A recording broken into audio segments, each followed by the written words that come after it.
6 orang bersembunyi di antara 100 kotak kardus. Siapapun yang terakhir ditemukan akan memenangkan hadiah $10.000. 100 kotak itu tersebar di setiap sudut villa, membuat keenamnya berlarian panik mencari tempat persembunyian.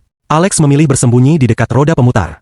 Menurutnya, tempat paling berbahaya justru sering jadi yang paling aman. Chris langsung tertarik pada kotak di dalam air. Cuaca panas begini, bersembunyi di air terasa jauh lebih sejuk.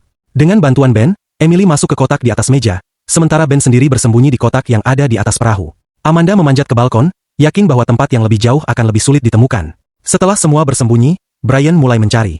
Alat pencarian ditentukan lewat roda pemutar, dan setiap alat hanya bisa dipakai sekali. Ia pertama mendapatkan kostum gulat, lalu menabrak sebuah kotak kosong. Ia memutar lagi dan mendapat tangan raksasa. Brian naik ke balkon dan melemparnya ke bawah, hampir mengenai Mike, tapi tetap tidak menemukan siapapun. 4 kotak di atas perahu menarik perhatiannya. Brian melompat ke salah satunya, membuat Ben ketakutan karena hampir ketahuan.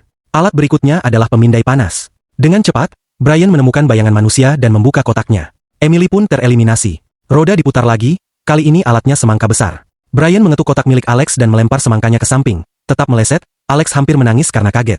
Berikutnya adalah senapan air. Brian menyemprot kotak di air dan menjatuhkan Ben ke kolam. Ben pun tereliminasi. Brian lalu memberi waktu 15 detik bagi 4 orang tersisa untuk berpindah tempat.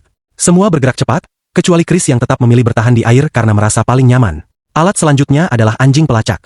Dengan penciumannya, anjing itu segera menunjukkan kotak berisi orang. Brian membukanya dan menemukan Mike. Mike pun tersingkir. Kini tinggal 3 orang. Alat berikutnya adalah ban keras berbau menyengat. Brian menabrak sebuah kotak, dan benar saja, 1 orang lagi tereliminasi. Tinggal 2 orang. Brian berubah seperti detektif, membawa kamera mini. Ia penasaran dengan kotak di air. Melalui kamera, ia melihat seseorang di dalamnya. Saat dibuka, ternyata itu Chris. Kini hanya Amanda yang tersisa. Brian memukul kotak-kotak dengan tongkat bisbol dan segera menemukan Amanda. Meski akhirnya ketahuan, Amanda tetap menjadi pemenang dan membawa pulang hadiah. Kalau kamu yang ikut, kamu akan memilih bersembunyi di mana?